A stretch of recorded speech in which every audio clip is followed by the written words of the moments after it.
bruxismo é o hábito parafuncional. O que é isso? É um hábito que a gente tem fora do normal, né? Então, quando tem um desgaste muito grande dos dentes, causando uma perda de estrutura dentária, pode causar também uma dor na musculatura, uma dor no trapézio, dores de cabeça ao acordar. A causa do bruxismo, ela ainda é muito investigada hoje em dia. Pode ser principalmente por conta do estresse, ansiedade e o emocional.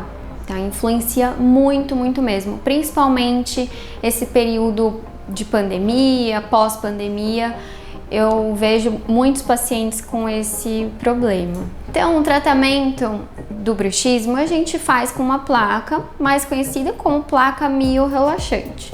Então, um diferencial que a clínica tem é o iTero. Então, a gente tem um escaneamento muito preciso aqui na clínica, que a gente consegue ver a intensidade de contato em cada dente.